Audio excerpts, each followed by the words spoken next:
جلسے کا تھیم ہے مینڈیٹ چوروں کو بھگانا ہے، وزیر اعظم عمران خان صاحب کو لانا ہے۔ وزیر اعظم عمران خان صاحب کے لیے، ان کی رہائی کے لیے جو ہماری جستجو ہے، یہ ایک تاریخی جلسہ ہوگا۔ سنگجانی کے مقام پہ دن 2 بجے 8 ستمبر شرکت کیجیے گا، جوک در جوک آئیے گا۔ پہیہ تو بہت تیزی سے گھومتا ہے، یہ تو کہیں پہ پتھر پہ تو لکیر نہیں ہے کہ آج کی حکومت ہمیشہ رہے گی۔ بسم اللہ الرحمن الرحیم۔ میں بہت مختصراً بات کروں گا، بیرسٹر گوہر صاحب نے، چیئرمین صاحب نے تفصیلاً بات کر لی ہے۔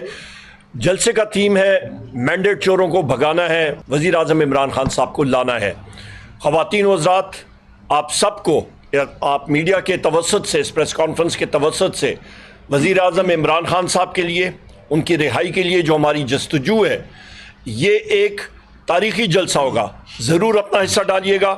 یہ ایک پرامن جلسہ ہوگا۔ سنگجانی کے مقام پہ دن 2 بجے 8 ستمبر شرکت کیجیے گا، جوک در جوک آئیے گا، اور وزیر اعظم عمران خان صاحب کے ساتھ اپنی محبت کا، یکجہتی کا اظہار کیجیے گا۔ بہت شکریہ۔ Over to Shibli Faraz. دیکھیں، اس حکومت نے تو ہمارے ڈر سے یہ قانون یہ لائے ہیں، ٹھیک ہے، پر یہ بات یاد رکھیے گا، قانون تو ابھی آ گیا نا، جب تک یہ ریپیل نہیں ہوتا، کل ہوتا ہے، پرسوں ہوتا ہے، 3 سال 4 سال، پہیہ تو بہت تیزی سے گھومتا ہے، یہ تو کہیں پہ پتھر پہ تو لکیر نہیں ہے کہ آج کی حکومت ہمیشہ رہے گی، تو پھر خمیازہ انہوں نے بھگتنا ہوگا۔